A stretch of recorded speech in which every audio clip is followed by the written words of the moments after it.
Sì, Franco, buonasera. Se tanto vogliamo cominciare a parlare la presentazione, così dopo andiamo avanti più spediti con Rinpoche. Grazie tante. So now Franco will introduce the event and explain about our center. First, he will do so in Italian and then I'll translate for you in English.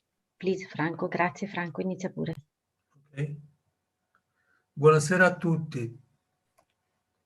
È con immenso piacere che questa sera potremo ascoltare gli insegnamenti di Sua Eminenza Asanga Vajra Rinpoche, che ringraziamo di cuore per aver accettato il nostro invito.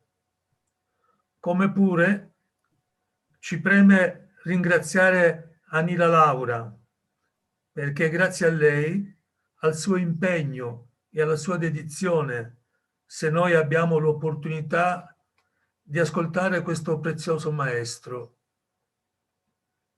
A me è stato chiesto di presentare il giovane centro, questo giovane centro, il cui nome è Xinjiang Ritro, cioè l'eremitaggio della flessibilità, un nome voluto dalla nostra guida spirituale, Serko Rinpoche. Esso si trova nella regione del Lazio, a 40 km dalla capitale, Roma, e a 5 km dalla bella città di Subiaco, dove il monaco cristiano cattolico San Benedetto, stiamo parlando del Medioevo, oggi patrono d'Europa, visse per alcuni anni come eremita, per poi fondare 13 monasteri, oltre al famoso monastero di Monte Cassino. Possiamo credere perciò che tutto questo sia per noi di buon auspicio, se pensiamo che questi luoghi sono stati frequentati, abitati da un santo uomo come Benedetto e da numerosi cercatori spirituali. Come dicevo, il nostro è un giovane centro che si pone l'obiettivo di diffondere il Buddha Dharma a tutti coloro che desiderano avvicinarsi al sentiero che porta alla liberazione e all'illuminazione. Esso si ispira a una visione non settaria, aperta alle varie scuole filosofiche, che riconoscono Sua Santità il XIV Dalai Lama come il padre spirituale di tutti noi. La nascita di un centro di Dharma è un po' come la nascita di una pianta. Questa pianta è il Dharma, frutto dei meriti e della saggezza degli esseri risvegliati e della relazione che ci lega a loro. Una volta nata, però, questa pianta ha bisogno di cure per crescere e diffondere i suoi frutti. Noi del centro stiamo cercando, ognuno secondo le proprie forze, conoscenze, possibilità, di metterci a disposizione di tutti coloro che sono interessati a seguire, ascoltare, partecipare alle varie attività. Ed è proprio a queste persone che noi ci rivolgiamo.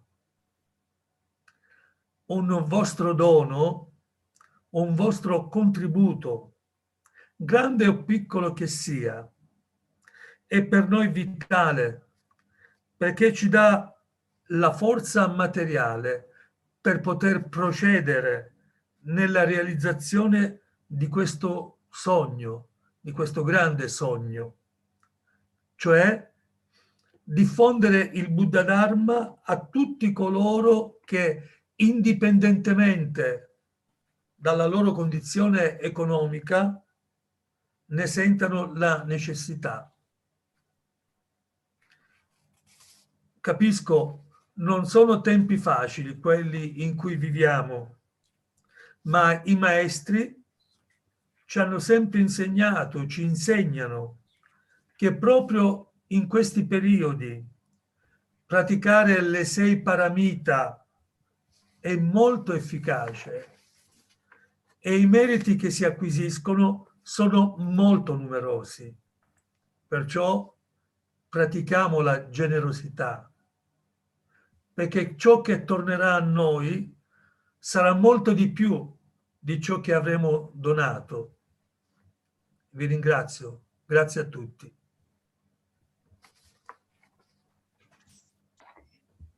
Good afternoon, everyone, and mostly good afternoon and welcome to Rinpoche, who has already come to this meeting. So thank you for being here, Rinpoche.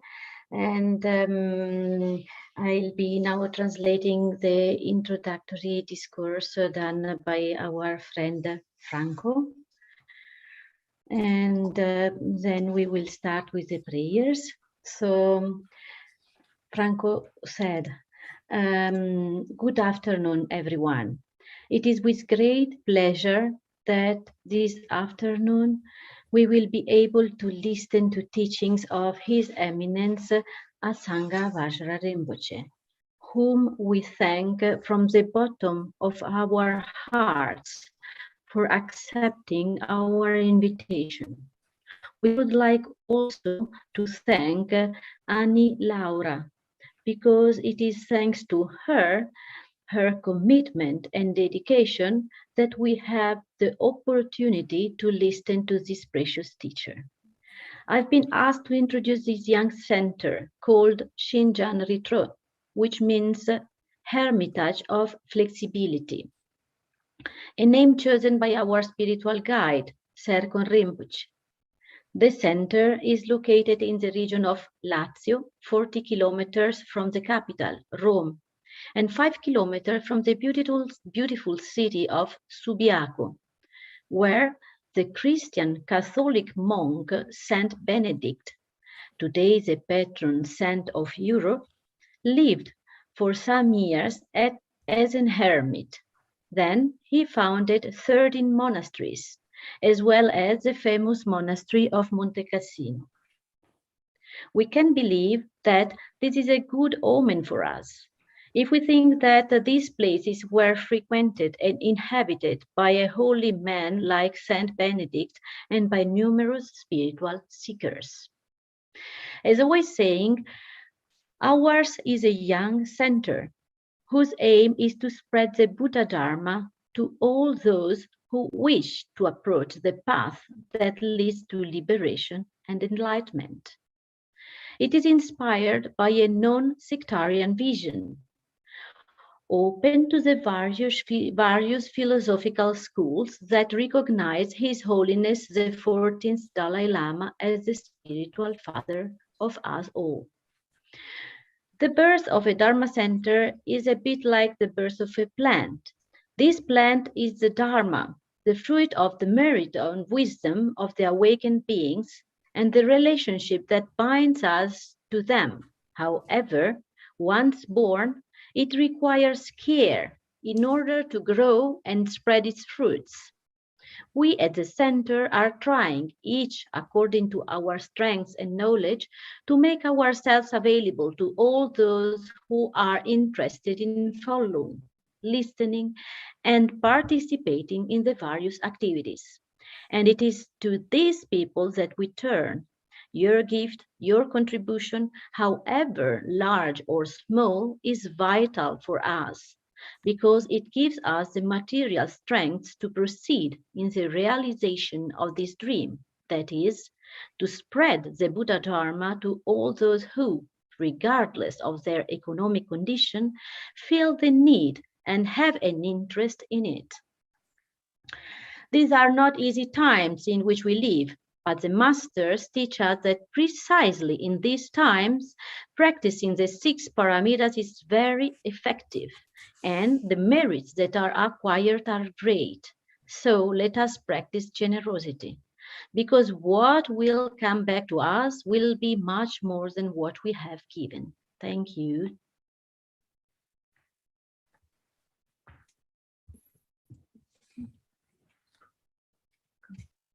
Laura, prego. Sì,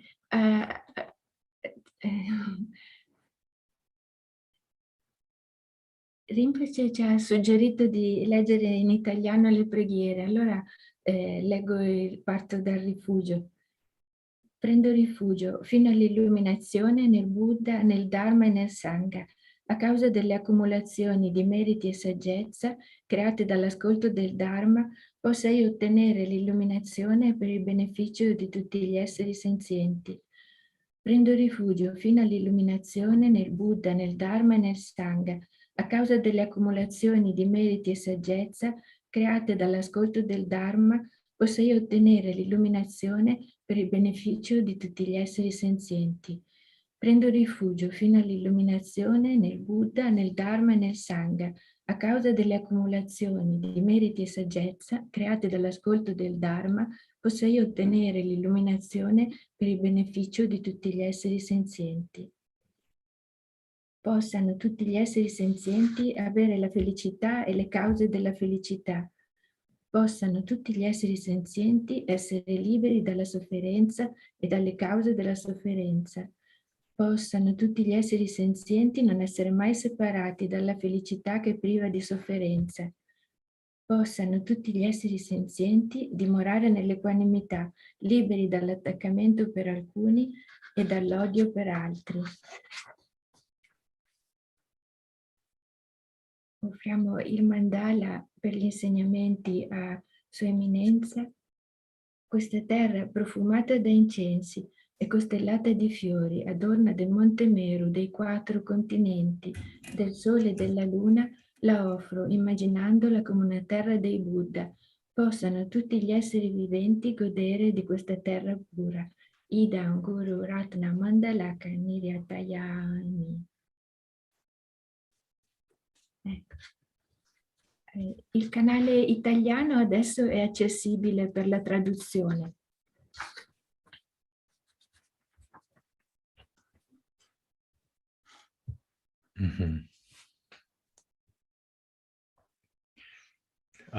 Dashtilek and greetings to everyone who has gathered here today for the teachings.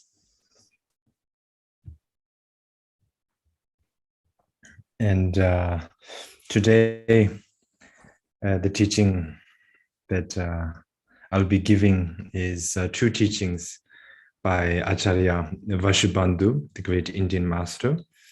And the first teaching is called the Saptagunvivaran Sutra, also known as the Sutra revealing the 7 qualities. And then the second teaching is also another work by Acharya Vashubandu, and it is called Explaining the Downfalls of the 5 Objects of Desire. So,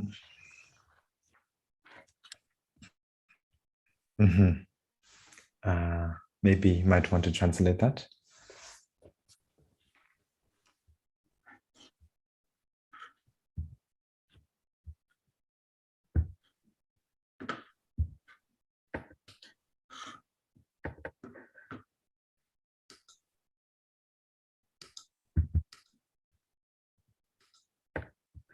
Oh, Rinpoche, we have translate simultaneous. In this way, you can go. You are free. Good. Thank you so much. Okay, good. All right, then. So to start with the first teaching, Saptagunvivaran Sutra, it's very simple and very short and also easy to understand. So to start with that, in the language of India, Saptagunvivaran Sutra, in the language of Tibet, Yundenbedo, and in the language of English, it would be the Sutra revealing the 7 qualities. So it first starts with homage to the 3 jewels. So first of all, Acharya Vashubandu is paying homage to the triple gem, or the 3 jewels, which is the Buddha, the Dharma, and the Sangha. as these are the most perfect objects of refuge, and also by paying homage. Homage basically means great respect. So by paying great respect to the three jewels, any obstacles in writing this important sutra is cleared. So any obstacles there are cleared by the great merit of paying homage to the three jewels. So that is the purpose of paying homage to the three jewels. And after that, the actual teaching starts. To read the first verse, by freeing animals who are on the way to being slaughtered, as well as benefiting by saving lives in other ways, and turning away from harming animals, longevity will be attained. So this is the first of the 7 qualities. So this first verse teaches how we can attain longevity. In other words, how we can attain long life. So long life is something very important, is something that we need, because once having attained this precious human birth, we need a lot of time to practice the Dharma. We need as much time as possible to practice the Dharma. But if we have only a short life, if we only live for a short time, then we don't have enough time to practice the Dharma. So therefore, it's important to have a long life. But how do we attain a long life? We might wonder. And since the Buddha taught of the law of karma, longevity or long life is the result, and it has its own causes. So if we accumulate or perform certain causes, and then we can attain long life. If we do not perform these certain causes, not attain long life. So here Acharya Vashubandu identifies or shows us what are the causes for attaining long life. And the first cause for attaining long life is to free animals who are on their way to being slaughtered. So for example, there are some animals like chickens or fish or crabs and so on who are in the restaurants and are ready to be slaughtered and so on. So anyways, if we see such animals who are ready or very close to being slaughtered anytime, and if we save them, if we buy them and free them and save them from being slaughtered or save them from being killed, then that helps, from that good karma, one of the results is that one will live a long life. This is one of the main causes. This is one of the causes for living a long life. It is to save animals who are about to be killed. And also if we benefit by saving lives in other ways, such as by giving medicine to those who are sick and helping them in any way, not just by saving animals, but saving anybody, any sentient being, by saving their lives in any kind of way. It may be saving them from falling from a cliff. It may be saving them by giving them medicine for their disease, and so on. There are many ways to save a life. So anyways, as long as we save lives, we are accumulating a good karma that will result in attaining a long life. So this is one of the first causes. And then the second cause for attaining a long life is to turn away from harming animals.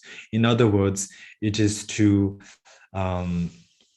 stop harming animals.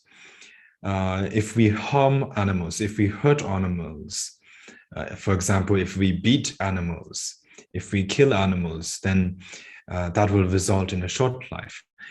But instead, if we are very kind to animals, and if we save the lives of animals and we stop harming them, then that will result in attaining a long life. So with this verse, Acharya Vashubandu has shown us what is the causes for attaining a long life. Now to read the second verse. By acting as an assistant to the sick, or to be a doctor, to give medicines to those in need, and by abandoning harmful acts to animals, such as throwing rocks, one will be free from sickness. So this is the second verse, and it shows, Acharya Vashubandu is showing us here the causes for good health, to be free from sickness, or you could say the causes for attaining or having good health. So this is also important, especially for Dharma practitioners. We need good health to practice the Dharma, because even after attaining a human birth, if we are always stricken by diseases and we are always sick, then we will not be in the good condition, or the right condition to practice the Dharma. So therefore, it's important to have good health to practice the Dharma, and not just for Dharma practitioners, but also for those who are not Dharma practitioners. Just for anybody, good health is important to live a happy life. If you don't have good health, then there's suffering in life. So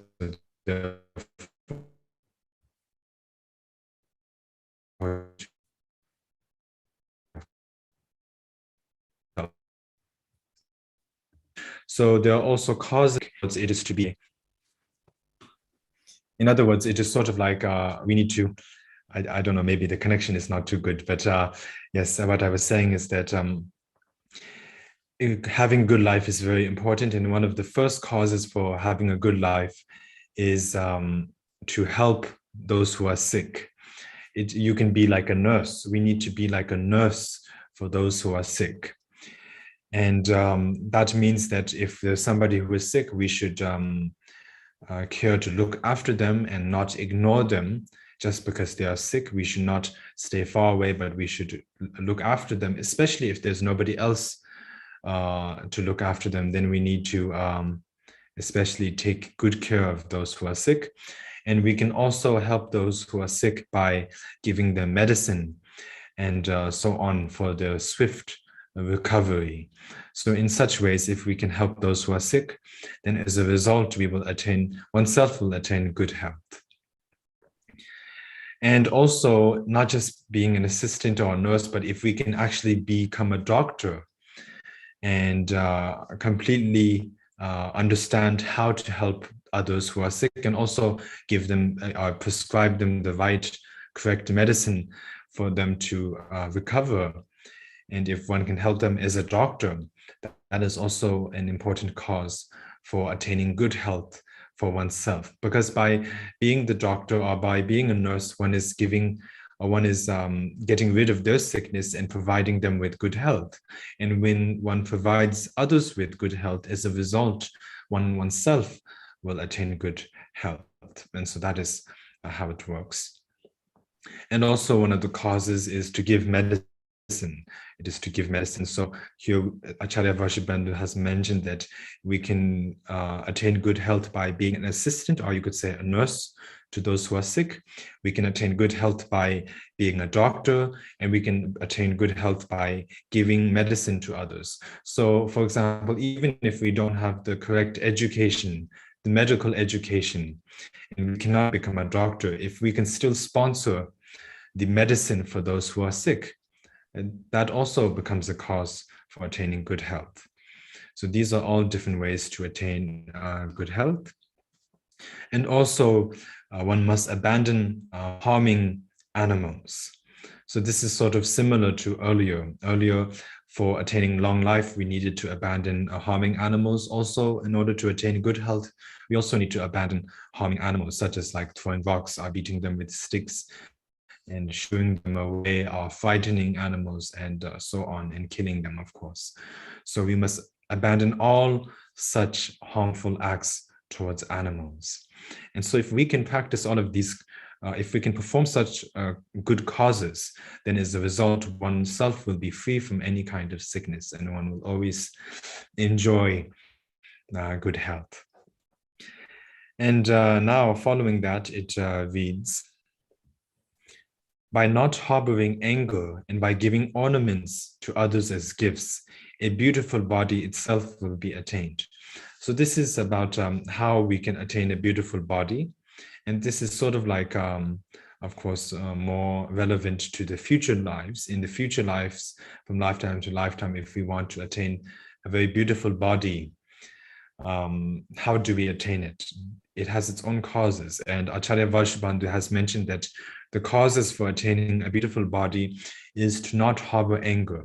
If we are very angry in this life, if we have lots of anger, if we have very strong anger, or you could say rage, then as a result, one will be reborn very ugly. That is the result of being a very angry person. But if we, instead of being angry, if we can be patient when others harm oneself, both physically or verbally, if we can be patient with them, and if we can practice patience, then as a result, in the future, one can attain a very beautiful body, because that is the result of practicing patience. It is to attain a beautiful body. And also one of the results of, one of the causes for attaining a beautiful body is to give ornaments to others. Ornaments, and that sort of means like jewelry. If we have jewelry and we give the jewelry to others as gifts, and that also becomes a cause for oneself to attain a very beautiful body in one's future lives.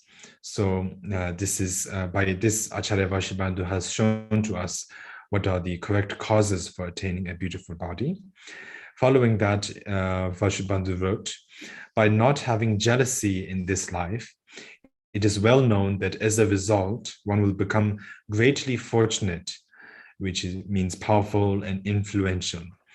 So by this, Acharya Vashubandu is showing us, he is telling us how we can become very powerful in society, how we can become very well respected and very powerful and command great respect in society.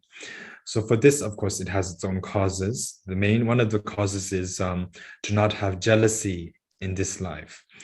So when we see other people, other very successful people in society, if we, instead of being happy for them, if we are jealous of their good success, then in the future, as a result, one will not become powerful, and one will not attain respect by others, and or you could say one will not be shown respect by others, and so on.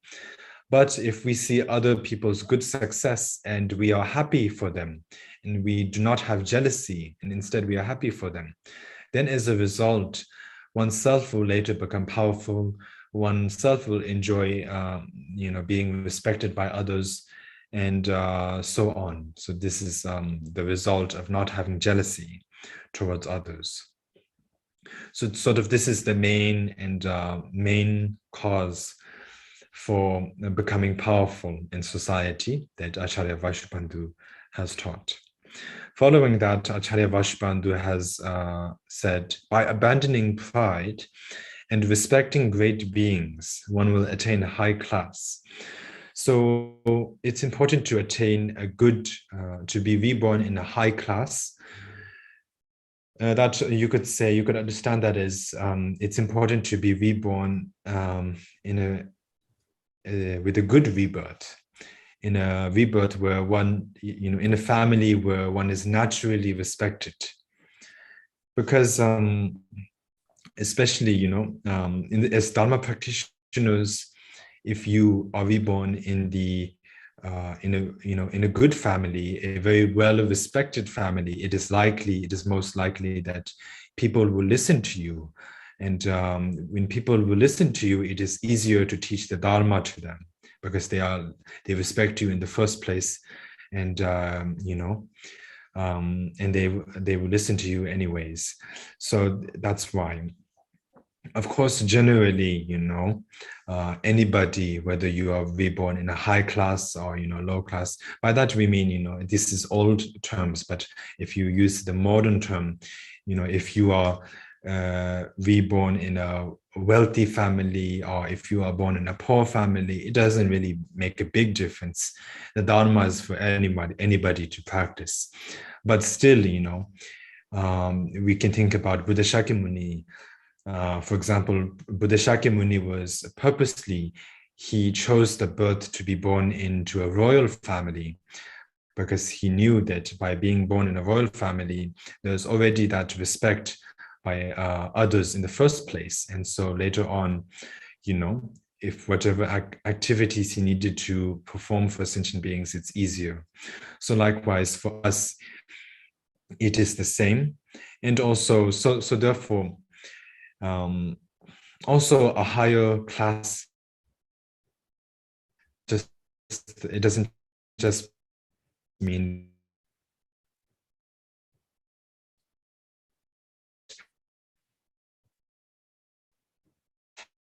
in samsara there are many different and there's the hungry ghost realm, and there's the hell realm, and so on. There are 6 realms according to the, you know, the Buddhist cosmology. The hell, you know, I don't know if the connection got cut.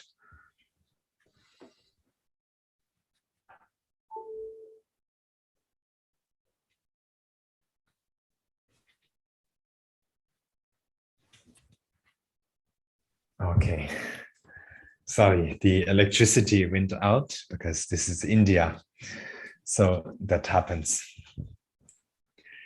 But anyways, it is back. So as I was saying, there are many realms according to Buddhist cosmology. There's the heavenly realm, there's the animal realm, there's the demigod realm, the human realm, the hungry ghost realm, the hell realm, and many realms. And not all are, you know, have not, you know, if you're born in many of them, you don't have the chance to practice the Dharma. For example, if you are born as an animal, you don't have the wisdom to practice the Dharma because you have very strong ignorance. If you are born in, as, you know, into the hungry ghost realm, then because you are too because you are suffering too much due to hunger and thirst, not even the thought of practicing the Dharma occurs in your mind easily. And if you are born in the hell realm, of course, there's the great sufferings of the heat and cold and so on. So there's no time to practice the Dharma because you're engulfed in so much great suffering. And so therefore you cannot practice the Dharma. And if you're born as a demigod, you're always most likely, you know, at war, going at war with or fighting with the gods. So therefore, there's no time to practice the Dharma. And even for the gods, it is a little better compared to the other realms, but still, because the gods are always have too much happiness, they are enjoying themselves too much that the thought of practicing the Dharma does not occur easily. So the best class or best birth you can take to practice the Dharma is the human birth. The human birth is the best sort of state in which you can practice the Dharma. The reason why is because you do not have too much happiness as a human. And you do not have too much suffering. You do not have as much happiness as the gods. So therefore, you're not distracted with happiness. And you do not have as much suffering as the hell realm, the hell beings and the hungry ghosts and the animals. So therefore, you know, you're not distracted with that suffering. So it's sort of like there's a good balance between happiness and suffering, which means that you can think of the Dharma. The thought of practicing the Dharma can easily occur, and you can easily practice the Dharma. So that's why it's important to attain a good rebirth. And in this case, you can understand it as a rebirth as a human. So in order to attain such a good rebirth, one of the causes is to abandon pride. Pride means the thought in which you compare yourself to others and think that I am better than that person in regard to wealth, or it could be I am better than that person in regard to, you know, in regard to education, or I'm better than that person in regard to, you know, being well respected, or I'm better than that person in regard, you know, to any other quality. It could be height, or it could be beauty. I'm more beautiful than that person. Or, you know, it could be I'm more richer than that person. You know, I have more followers than that person. I have more friends than that person. And it can be, you can compare in any way there are many ways, pride comes in different forms. So you need to abandon pride. It's always important to be humble. So if you can abandon pride, then as a result, you can attain good rebirth in a high class.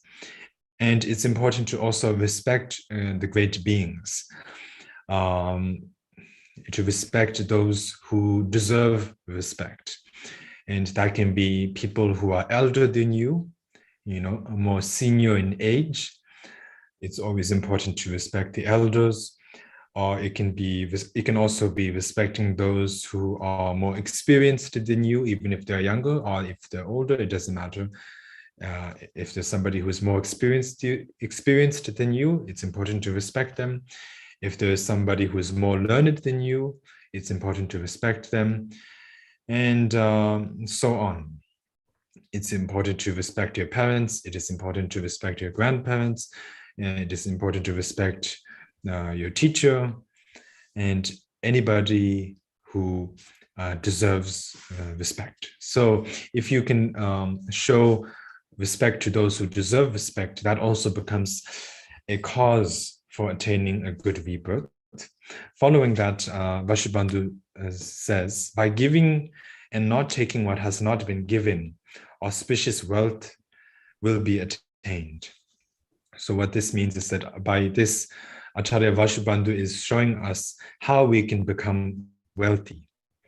So attaining wealth is important because it is living in society. Without wealth, it is very difficult to live. You need, food, something to survive on. You need wealth, money to sort of pay for your house. And if you're renting a house, you need money. You need money to buy the groceries. Living in society, you need to have money. It's necessary. It's just a way of life. You cannot easily live without money.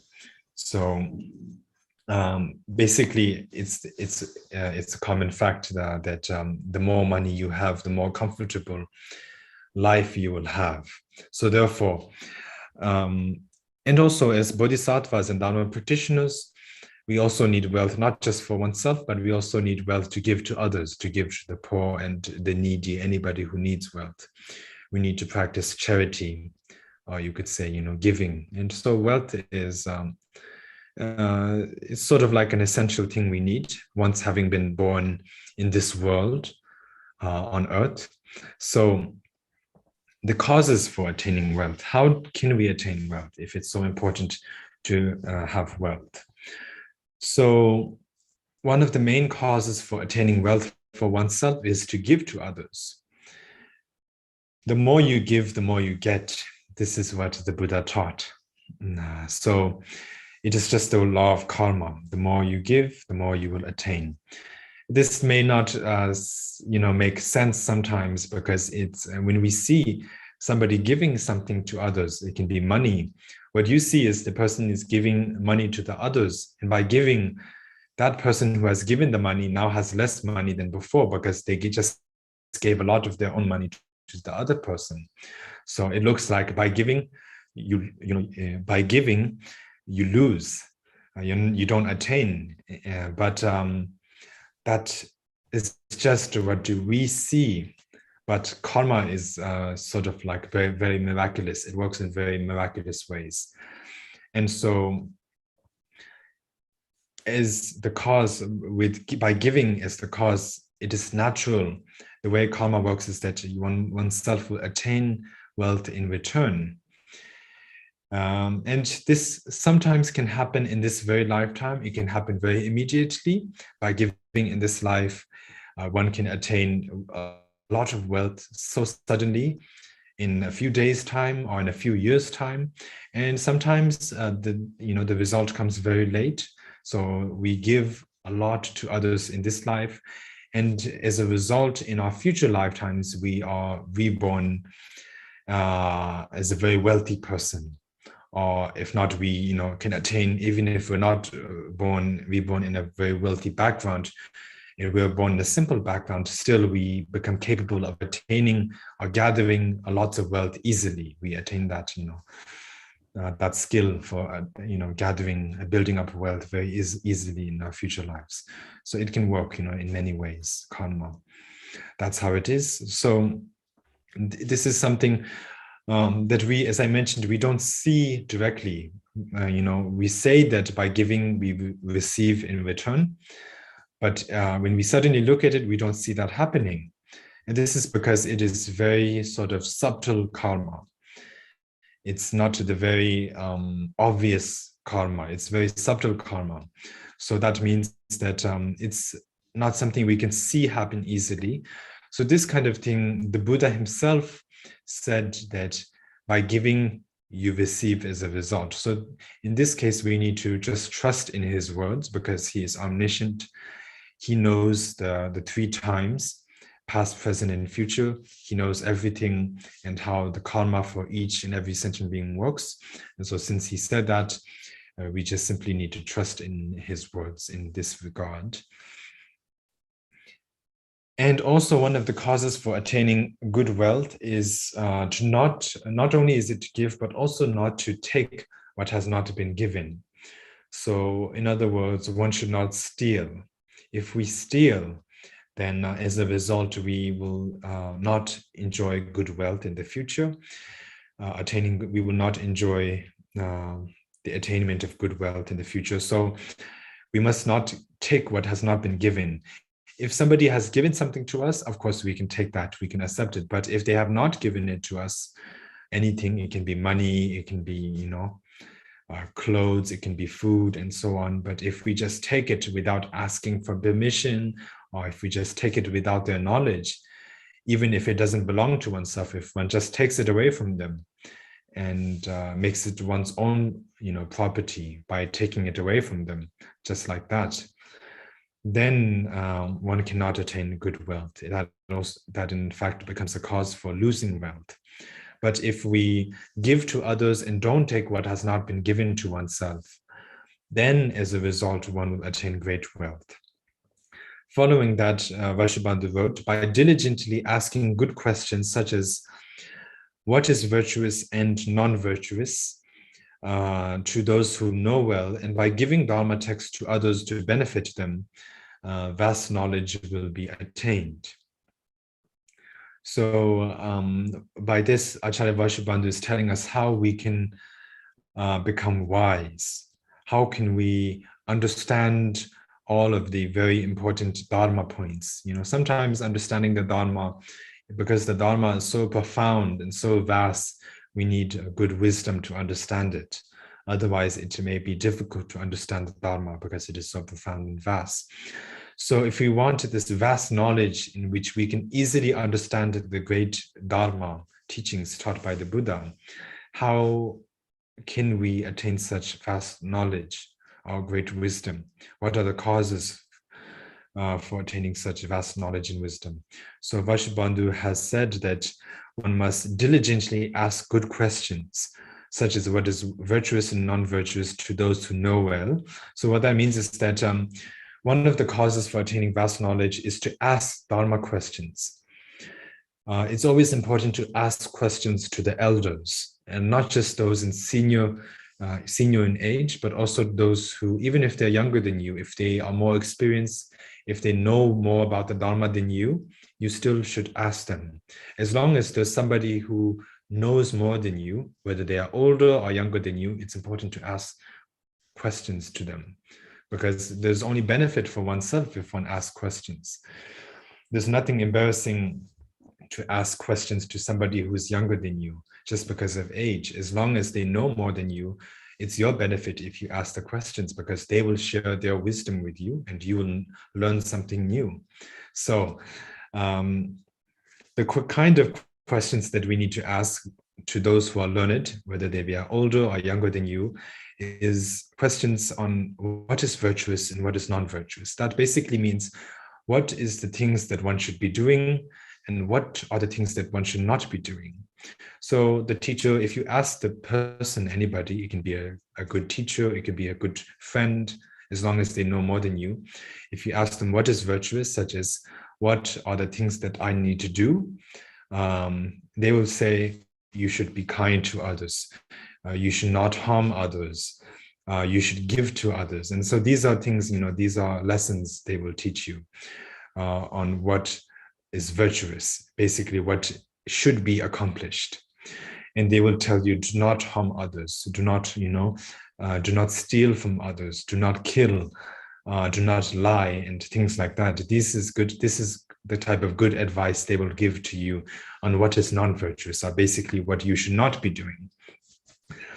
So by asking them such questions, they will give you such replies, and by that, your knowledge will become vast on what is right, what is correct, and what is not correct. What is correct to do, what is not correct to do, what should be accomplished and what should not be accomplished. What is good karma and what is bad karma. You will understand all of these differences very well by asking the questions to others. And also, if you can give Dharma textbooks to others, so it may benefit them. So if you can give Dharma textbooks to others as gifts, so that they can read it and be benefited by the great teachings that are inside the Dharma textbooks, then as a result, oneself will also attain great knowledge, or vast knowledge. So these are the causes for attaining vast knowledge. And now with this, we have completed this teaching, and the colophon sutra revealing the 7 qualities composed by Acharya Vashubandu is thus completed. So with this, the sutra revealing the 7 qualities, there were 7 qualities, and Acharya Vashubandu taught the causes for attaining all 7 of these qualities. And so this work, which was composed by Acharya Vashubandu, thus completed. This text was translated, edited, and finalized by the Indian scholar Kamala Gupta and the monk translator and editor Rinchen Sangpo. So it was originally written in the Indian language, most likely the Sanskrit language, and then it was translated into Tibetan by Kamala Gupta and the Indian master Kamala Gupta and the Tibetan monk and translator Lodzawa Rinchen Sangpo. So with this, we have completed the first teaching, and now we will start the second teaching, which is explaining the downfalls of the objects of desire. So this, as I mentioned, is also taught or written by Acharya Vashubandu. So first we start with the homage, prostrations to the youthful Manjushri. So here Vashubandu is offering prostrations. Prostrations basically means great respect. You can offer great respect or you can offer prostrations, or you could say great respect to your body, speech, and mind. So by offering prostrations with your body, you can sort of like put your palms together, and the usual way we offer prostrations to the master, the Buddha, the Dharma, the Sangha, and the Yidam, and the teacher, and so on. So here Vashubandu is offering prostrations to Manjushri with his body. He's also offering prostrations to Manjushri through his speech by praising and mentioning Manjushri's name. And he's also prostrating to Manjushri through Vashubandu's mind, because he's thinking about Manjushri and has great faith in Manjushri. So that is offering prostrations or having great respect towards Manjushri through Vashubandu's mind. And Manjushri is the Bodhisattva of wisdom. Manjushri embodies the wisdom of all of the Buddhas of the 10 directions in 3 times. And he is the tutelary deity of Vashubandu. So therefore he is offering his respects to Manjushri. And as I mentioned, by offering respects to Manjushri, all of the obstacles for writing this work is thus cleared. So this work can now be successfully written by Vashubandu. So to start this teaching, to start with the first verse, it reads, "Deers, elephants, moths, fishes, and bees, these 5 are destroyed by the 5 sensual pleasures. When even one of these can bring destruction, those who indulge in all 5 of them consistently will surely be doomed. So there are 5 examples because there are 5 objects of desire. So for each of the 5, there is 5 examples, and all of the examples are animals. Acharya Vashubandu has chosen animals as the example of all of the 5 objects of desire. So there are 5 objects of desire. The first of the 5 objects is form. We are often very attached to form. And then the second object of desire is sound. We like to hear pleasant sound, like music. And the third object of desire is taste. The third object of desire is smell. Smell, we like to smell very, pleasant smell like aromas. And the fourth object of desire is taste. We like to taste a very delicious food, for example. And the fifth object of desire is touch. We like to touch very soft and gentle, things. So these are 5 objects of desire, and we have 5 examples. There's deers so there are deers, elephants, moths, fishes, and bees. So these will all be mentioned eventually. So what Vashubandu is saying that deers, elephants, moths, fishes, and bees are destroyed by the 5 sensual pleasures, which I just mentioned. So when even one of these can bring destruction, so what this means is that for deers, for example, they don't suffer due to all 5 of them. They just suffer due to one of the 5 objects of desire. For elephants, they just suffer due to, so for example, deers, they just suffer due to sound, being attached to sound, being too attached to sound. Elephants, they suffer due to being too attached to touch. Moths, they suffer due to being too attached to appearances or forms. Fishes suffer due to being too attached to taste. And bees suffer due to being too attached to smell. So as you can see, all of these are just attached to one of these 5. Each of these 5 examples are attached to one of these 5 objects of desire. But just by being attached to one of these 5 objects of desire, it brings complete ruin upon them. They suffer completely just due to being attached to one single one of these 5 objects of desire. So what Vashubandu is saying that we as humans are attached not just to form, but we are also attached to sound, we are attached to smell, we are attached to taste, we are attached to touch, and we are attached to all 5 of these. So if these 5 animals, if by each of them they are attached just to one of these 5 faults and they are completely ruined, then there's no need to say that we as humans will completely suffer because we are not just attached to one of these, but we are attached to all 5 of these. So he is saying that we as humans are in some very big trouble. So this is what Vashubandu is saying. So the first example is the deer. So to read this verse, eating clean sprouts of grass and being able to travel far, yet a deer finds a definite death in chasing the melodious singing.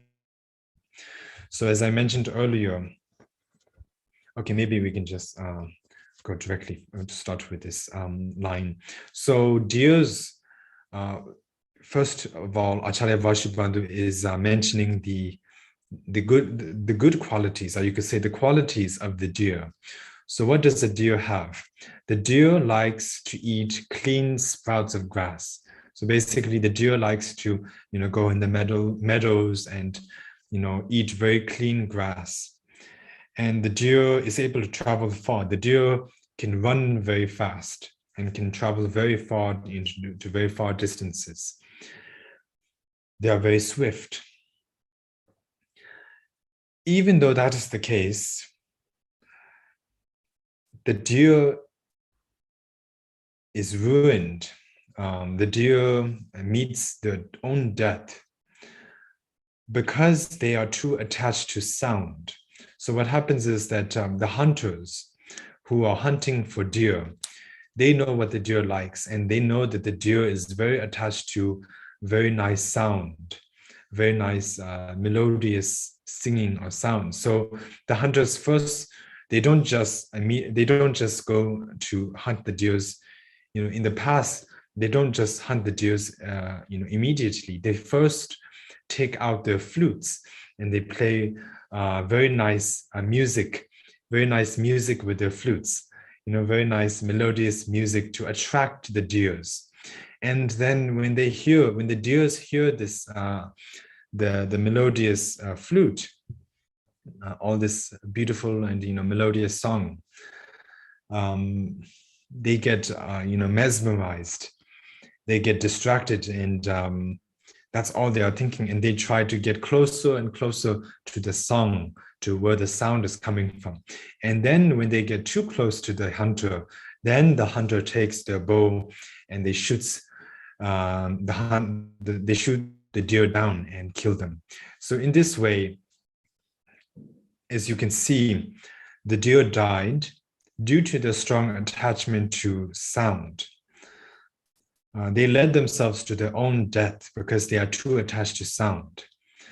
Because if they were not too attached, to sound, then maybe the hunter would have just tried to kill them with the bow and arrow in the first place, and because they are very fast, they could have run away and survived.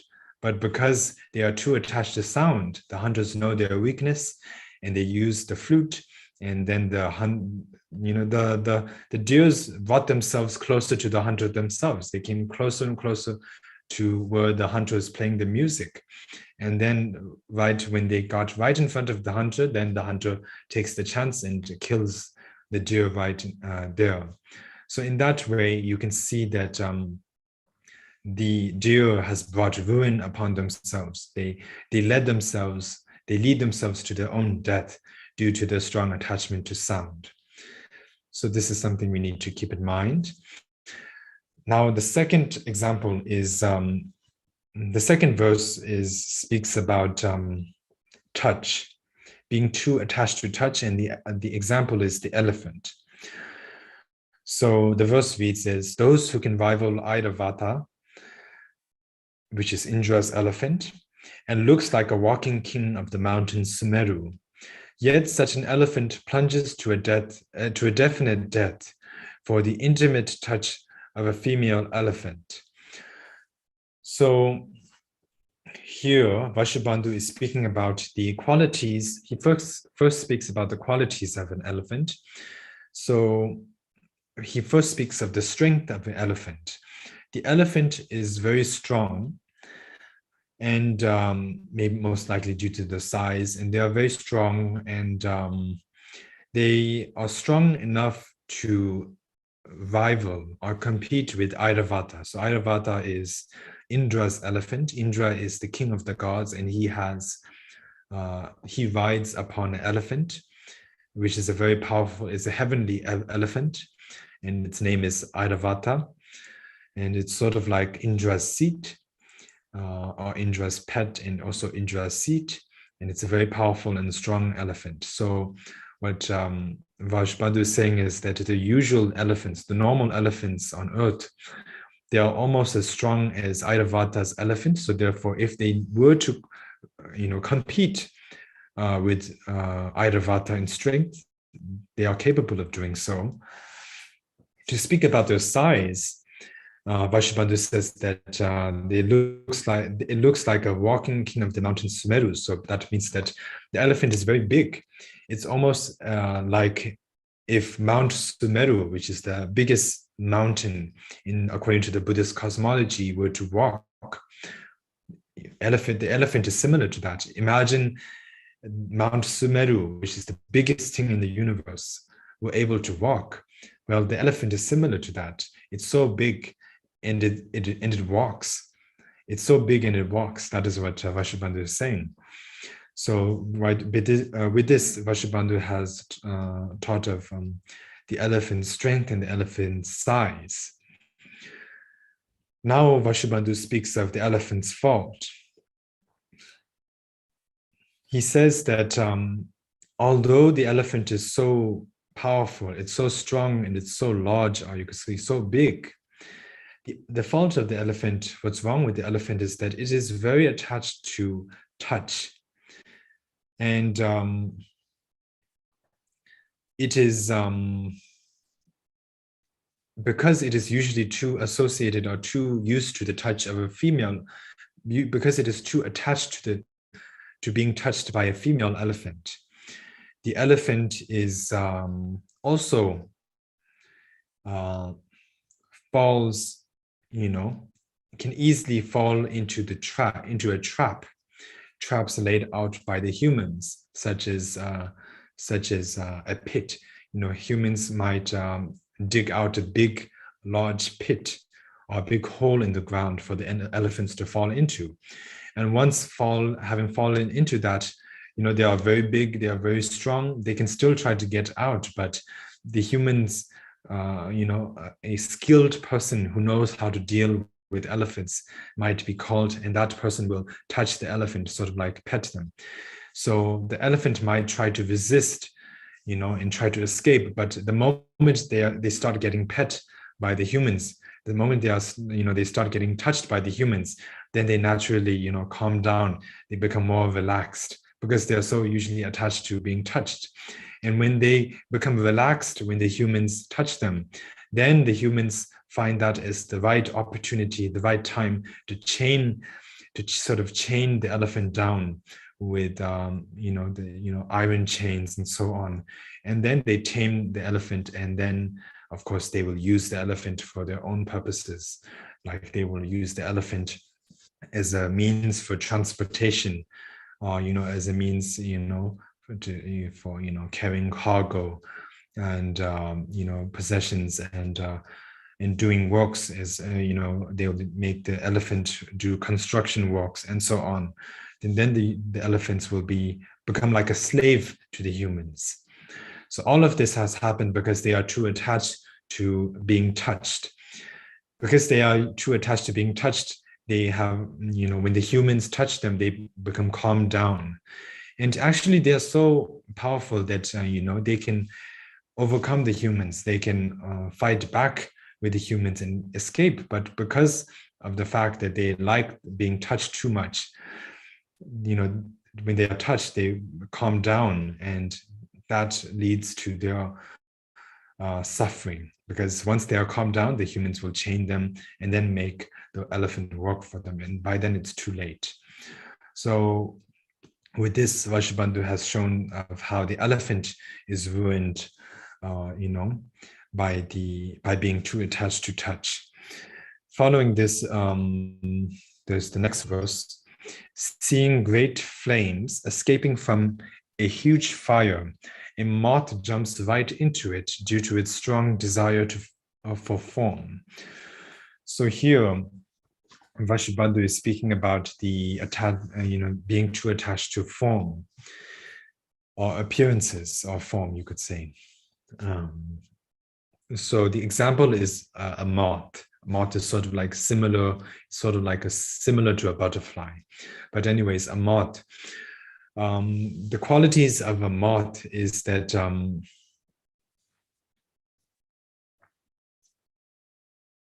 so here it seems that Vashubandu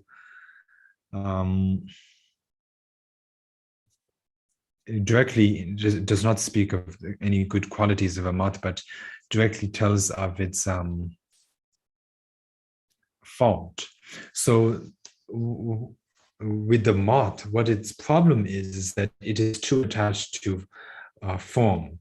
So for example, if there's a light, if there's a butter lamp in the room, or if there's a strong fire burning, basically anything that is fire and illuminating, when a moth happens to get near to such a fire, the moth does not see the fire as fire. The moth sees fire, in their appearance, they see fire as sort of like a great mansion, a very beautiful place.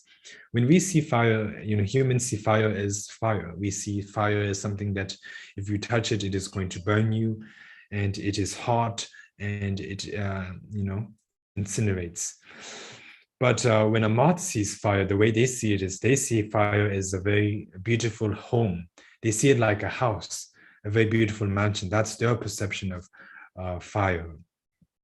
So when they see a lot of great flames, burning flames, they see it as a very beautiful place, and they try to jump into it because they see it as a very beautiful home. They want to go into that house, to them, like, oh, that mansion. And because of their strong attachment to such forms, such as the fire, as seeing it as like a mansion, because of that they ignorantly jump into the fire. What happens is that their sort of wings get burned by the fire, and then they immediately die because they are burnt by the fire. So in that way, they lead themselves to their own death. So this is the example for being too attached to form. Following this, there's the verse, traveling unhindered on its path and never staying still in one place. Yet a fish is destroyed by a metal hook due to its desire for taste. So here Vashubandu is speaking about the fault of being too attached to taste, and the example is the fish. So here he first speaks of the qualities of a fish. So the first quality of the fish is traveling unhindered on its path. So when the fish goes, or when the fish moves, it travels, when the fish travels, it travels unhindered. There's nothing obstructing it because it is traveling, in water. If for humans, when we travel, there's something always, hindering our travel. For example, if we are, moving from one room to another, there can be a wall which is stopping us from getting to the other room. That's something that is stopping us. And so on. But for the fish, because they're living in water, water, you can swim anywhere you want in the water. So that means that, you can travel anywhere you want unhindered. So that is what Vashubandu is saying. There's nothing stopping a fish on its path when it travels because it lives in water. And its other quality is also never staying still in one place, which means that it is always moving. It doesn't stay still in one place. The fish is almost always moving somewhere. It's always swimming somewhere. It's constantly moving. So this is one of the qualities of the fish. So now what's wrong about the fish, or what's wrong with the fish, is that it is very attached to taste. So therefore, because the humans know about the fish's weakness, the humans will put some sort of like a meat on a hook, and then they will go fishing and send that hook down into the water. And because the fish is so attached to taste, they will swim towards the hook. There's, of course, anywhere they want to go, but they will go directly to where the hook is. And just in order to get that meat that is attached to the hook, that is because they are attached to food, they're attached to taste, so they want that meat.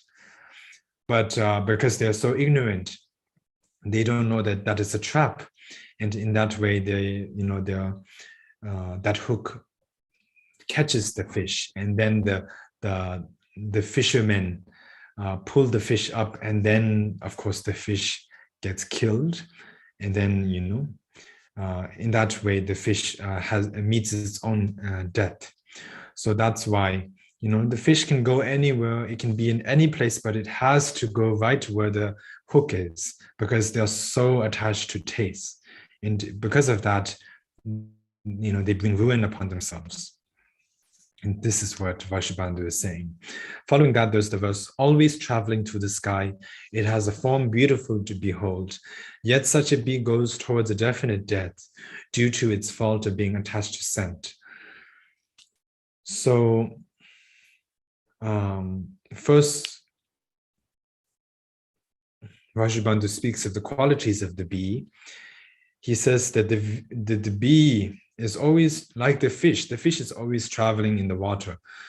But for the bee is always traveling in the sky, traveling to the sky. He's always flying. The bee is always flying. And another quality of the bee is that it has a form beautiful to behold, which means it's very beautiful. It has beautiful colors. It is dark in yellow. It has very nice colors. And so that is the qualities of the bee. But what's wrong with the bee is that it is too attached to scent or smell. So, usually the bees will fly towards where the flowers are, because the flowers have what I think maybe pollen or those kind of things that the bee needs. But the thing with the bee is that it doesn't just like good smells, but it also likes bad, foul smells. It likes smells, whether it's good or good smells or bad smells. It likes smells, both of them. So not only the flowers, but because of its strong attachment to smell, the bees also sometimes are attracted to sort of like dung. There's cow dung and so on the roads. So because it is attached to the bad smell of dung and so on, it goes straight into the dung. And then once it gets to the dung, its legs get stuck to the dung because the dung is sticky.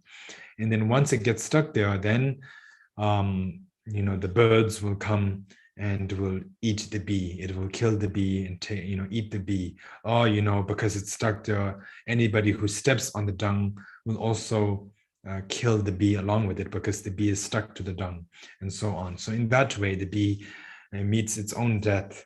It brings death upon themselves due to the strong attachment to scent or smell. So with this, Vashubandu has taught the 5 faults individually, one by one, separately. Now the next verse, Vashubandu is speaking about all of these together, combining it. So he says, just as a mere sound to a deer, a touch destroys an elephant, just as a form to a moth, taste destroys a fish. A bee is destroyed by being attached to scent. So with this, Vashubandu is combining everything once again. He is saying that, as we have learned, the deer is too attached to scent. The deer is too attached to sound. The elephant is too attached to, so the deer is too attached to sound, so they suffer due to that in the end. The elephant is too attached to touch, so they suffer due to that in the end. The moth is too attached to form, so they suffer due to that in the end. The fish is too attached to taste, so they suffer due to that in the end. And the bee is too attached to scent or smell, so they suffer due to that in the end. So this is a verse combining all of what was taught earlier. Following that, he says, when such is the result of each of these faults, then how can happiness be achieved by a human who at all times has all of these 5 faults and is plagued by them day and night?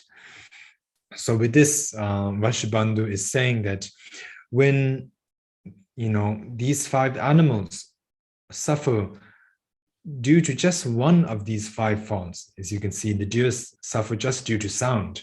The deer does not suffer due to taste.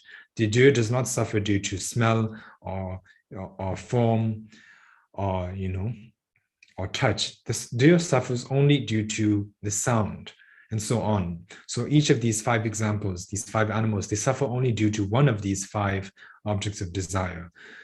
So when these 5 animals suffer due to being attached to only one of these 5 objects of desire, they still, in the end, it leads them to their death just by being attached to one of these 5 forms. Then there is no need to say that humans like ourselves, who day throughout day and night, who are always attached to all 5 of these objects of desire, there's no need to say that we will never be happy. We will always suffer due to this, because we have not just, humans are not, we are not only attached to form, we are also attached to sound, we are attached to smell, and so on. For example, as humans, we are attached to form. We like, if we are male, we like a female, we like the female form.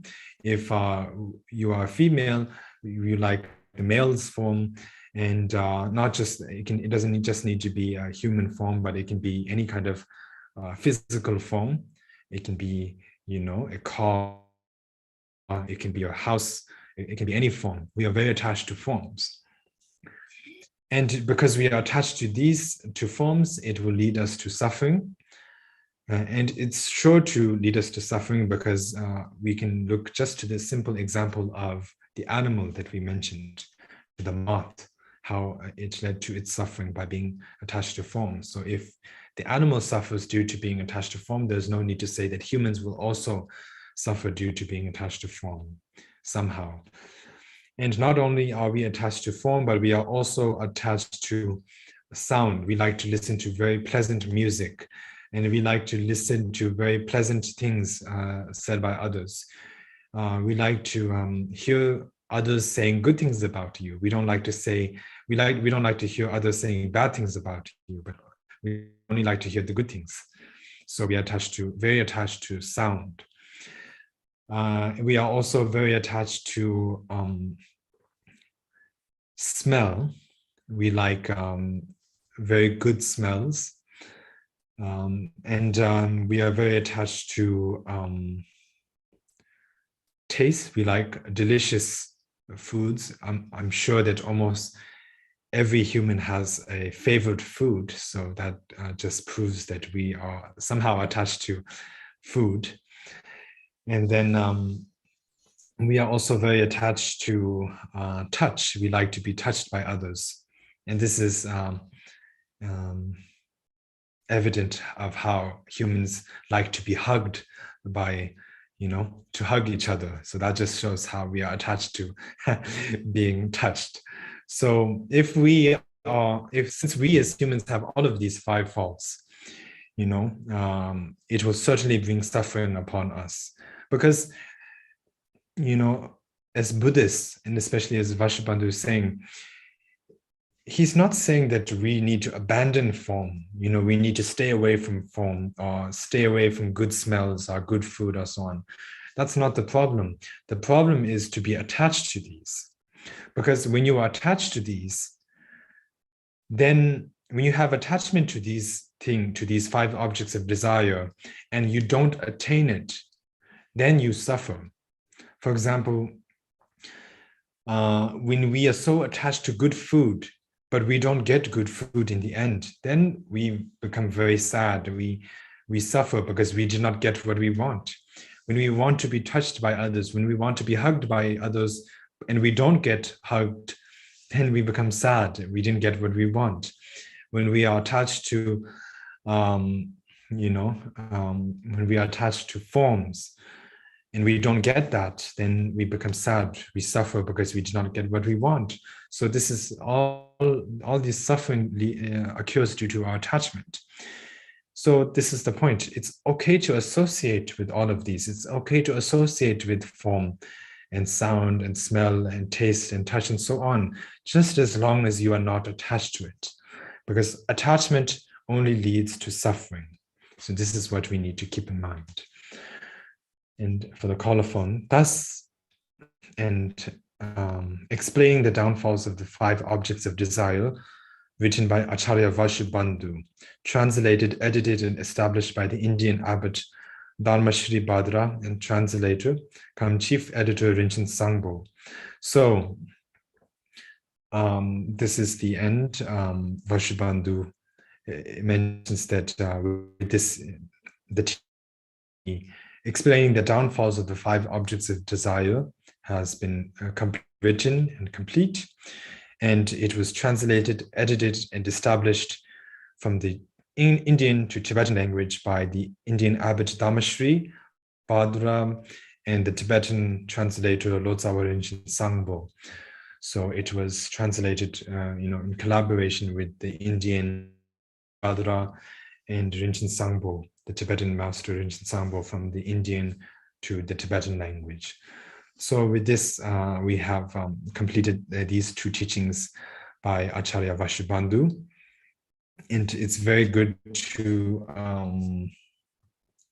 practice these.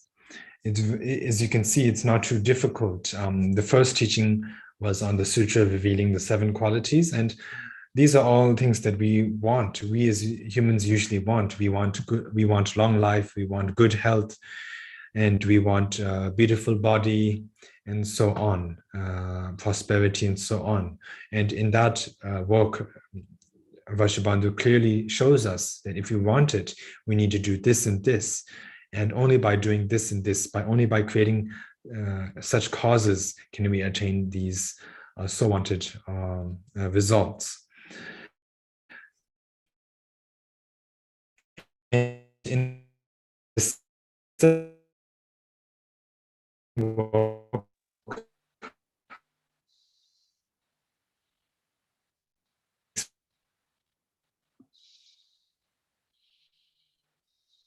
downfalls, Vashubandu sharps. So with this, we have completed the teaching. And once again, thank you very much for patiently listening. Thank you.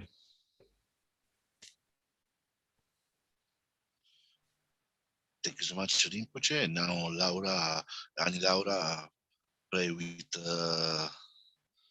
dedication and a long life.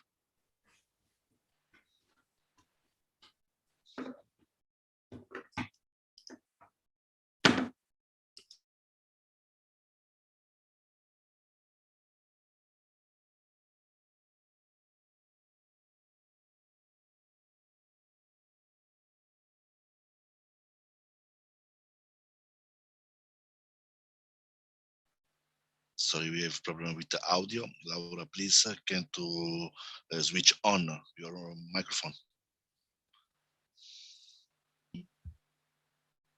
Non sentiamo Laura. Adesso è aperto, mi sentite? Adesso sì, perfetto, thank you. Scusate, I read in Italian. Avendo indagato a fondo, in accordo con tutto quello che ho ascoltato, giorno e notte, attraverso i 4 ragionamenti, riflettendo su questi temi, nasce la mente di contemplazione. Possa questo discernimento sciogliere ogni dubbio. In tutte le mie vite, mai separato dai guru perfetti, possa io godere del magnifico Dharma, completando le qualità dei terreni e dei sentieri, possa io raggiungere rapidamente lo stato di Vajradhara. Proprio come i coraggiosi Manjushri e Samantabhadra, che hanno realizzato le cose così come sono, anche io dedico tutti questi meriti nel modo migliore, affinché possa seguire il loro esempio perfetto.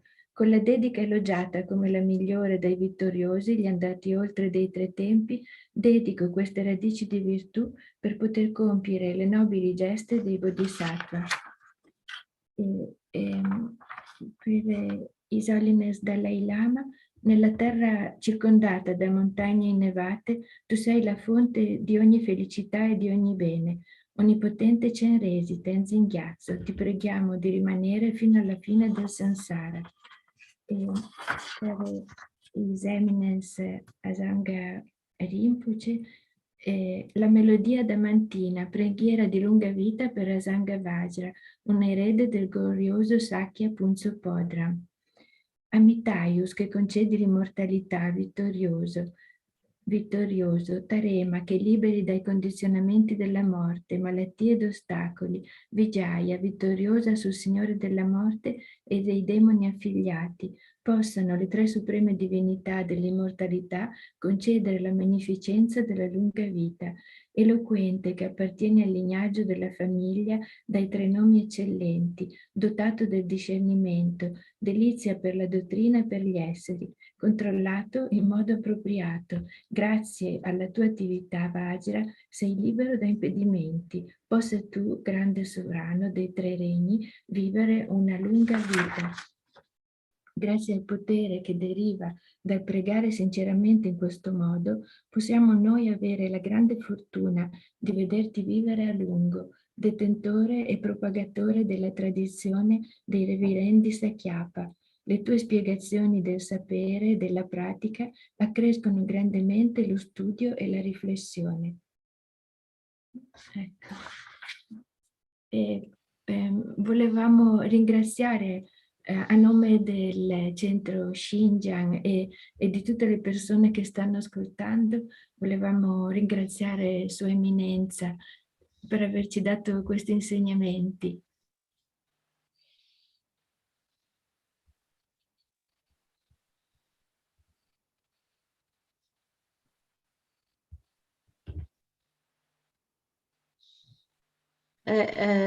Okay.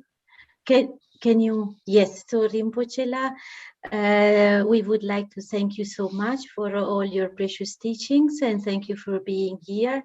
I'm just translating the words of Annie Laura. Grazie per aver trovato il tempo anche per noi. Sappiamo che Rinpoche è tanto impegnato e questo è un giorno molto di auspicio e siamo molto fortunati. Questi insegnamenti ci toccano molto da vicino, Thank you. Oh, scusa. Ci scuotono molto, speriamo di riuscire a vedere bene dentro di noi e a averne beneficio nella nostra vita quotidiana.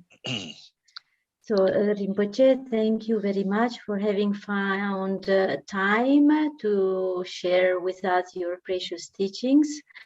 Those teachings are very, very deep and very important for us also to be applied in our daily life. And so it was for us very important to hear and to have this opportunity. So again, thank you so much. Thank you, Rinpoche. Noi speriamo di poter ancora ascoltare gli insegnamenti di Rinpoche e anche di averlo in Italia quando verrà un'altra volta in Europa, magari. Grazie infinite. And as well, we would like to have the great opportunity to listen again to Rinpoche's teaching, and mainly, maybe it would be also, if possible, according to all those pandemic situation and so on, that Rinpoche comes also to Italy for giving and sharing the teaching to all of us. Thank you. I was invited, of course, by Xinjiang Rinpoche to give any kind of teaching actually yesterday by Anila, but due to my busy schedule, it didn't work until now. So I'm very happy that finally, at the request of Xinjiang Rinpoche, this teaching today worked out. And actually, I was recently invited to Italy by Sakya Nongaling, I think in near Florence, Italy, I think. Oh, yes. So maybe I'm considering to visit Italy this year. So maybe I can stop by. Yeah. Thank you so much. I shall translate in Italian, sorry. So, ero stato invitato a tenere questi insegnamenti già da tempo da Ani Laura e finalmente siamo riusciti a tenere gli insegnamenti adesso e sono molto felice che ci sia stata questa possibilità. E peraltro sono stato recentemente invitato dal centro Sakya Mungalin, che è vicino a Firenze, a dare degli insegnamenti. Quindi sto pianificando di venire in Italia quest'anno e potrei proprio magari passare anche a trovare anche voi. Con piacere, ci organizzeremo. With great pleasure, Rinpoche, we will get organized in that sense. Please keep us informed. Thank you so much. Thank you. Thank you. Thank you. Please take care, everyone. Thank you. Thank you so much.